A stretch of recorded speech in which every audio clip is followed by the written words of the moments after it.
Look, we need to have a serious talk about your retirement plan. Because if you're still banking on that dusty old rule you read in a blog post from 2012, you aren't just playing it risky, you're basically walking into a financial buzzsaw. My name is Alexi, and I spend way too much time building a retirement plan that actually survives real-world conditions. If you're someone who is struggling with designing a plan that gives you true financial freedom, make sure to hit the subscribe button and give this video a thumbs up if this helps you out. Chapter 1. The Ghost of 1994. Here's the thing. Most people think the 4% rule is a law of nature, like gravity or the speed of light. They think, okay, if I save $1 million, I can pull out $40,000 a year, adjust it for inflation every year, and I'm golden until I'm 90.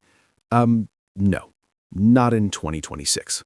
The 4% rule, otherwise known as the Trinity Study, was published in 1994. Think about 1994 for a second. The Lion King just came out in theaters. We were using dial-up internet.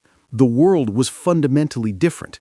The study used data from a very specific, incredibly lucky window of the 20th century, where the U.S. was experiencing unprecedented post-war growth and high interest rates. We're living in a completely different reality now. We have sequence of returns risk that would make a 1990s index fund investor faint. And inflation isn't just a line item on a spreadsheet anymore. It's a predator. If you stick to 4% today, with current market valuations being where they are and the way healthcare costs are scaling at 3 times the rate of normal inflation, there is a statistically terrifying chance you'll be eating ramen at age 82 while your portfolio sits at 0. Chapter 2.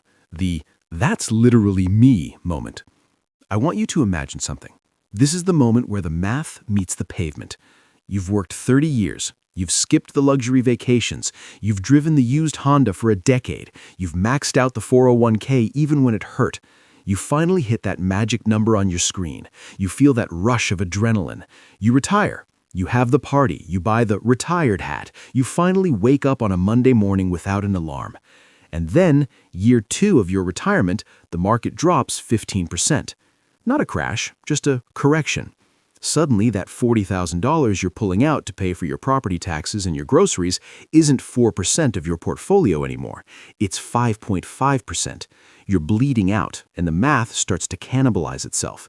Every dollar you take out during a down market is a dollar that can never benefit from the recovery. It's like trying to grow a garden while you're simultaneously pulling up the seeds to eat them because you're hungry today. Does that feel like freedom, or does it feel like a different kind of prison? Now, you might be thinking, Alexi, the market always goes back up. And look, historically, you're right. But the market doesn't care about your personal timeline. If the market stays down for 3 years at the start of your retirement, the 4% rule fails, period. Chapter 3. The Math of the Ignorance Tax. Here's what most people don't realize. The Safe Withdrawal Rate, SWR, for someone retiring today is likely closer to 2.8% or 3.2%. I know, you hate that. It means you have to work longer or save more. But let's look at the cold hard numbers for 2026. Let's say you want a lifestyle that costs $80,000 in today's purchasing power. The old way, 4% rule, you need a portfolio of $2 million. The 2026 reality, 3% rule, you need $2,666,666. That is a $666,000 gap. That's what I call the ignorance tax. It's the extra money you didn't know you needed because you were listening to advice that's older than most TikTok influencers. This is where it gets really interesting. Why is it 3% now? Because we're starting 2026 with Shiller PE ratios, a measure of how expensive stocks are, that are near historic highs. When you start retirement in an expensive market, your forward-looking returns are naturally lower. You can't draw 4% if the market is only giving you 5% and inflation is taking 3%. The math literally stops working. Chapter 4. The Psychology of Wealth Decumulation Anxiety. Look, I'm not here to just throw spreadsheets at you. We have to talk about your brain. The reason we cling to the 4% rule is cognitive ease. Our brains are hardwired to hate complexity. We want a set it and forget it number because thinking about a variable spending strategy feels like work. You've worked your whole life. The last thing you want to do in retirement is more math. But here's the psychological trap. The fear of running out of money actually causes more psychological damage than the act of working itself. There's a clinical term for this: wealth decumulation anxiety. I've seen millionaires who are terrified to buy a nice bottle of wine or take their grandkids to Disney World because they're checking the S&P 500 every 5 minutes. They have the money, but they don't have the permission to spend it because their plan is fragile.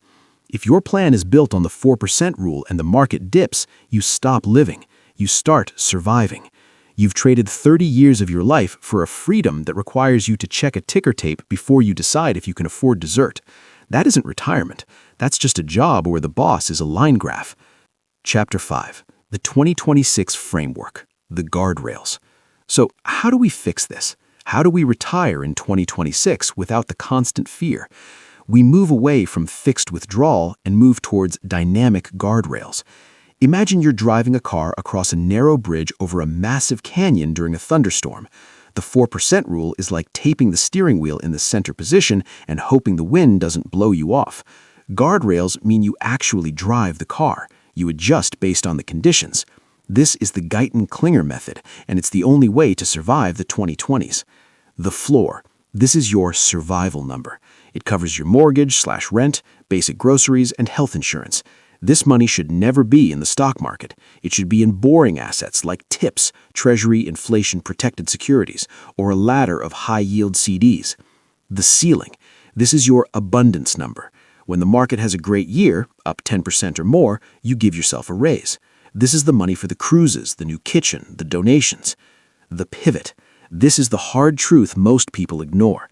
If the market drops 20%, you have to be disciplined enough to cut your discretionary spending by 10%.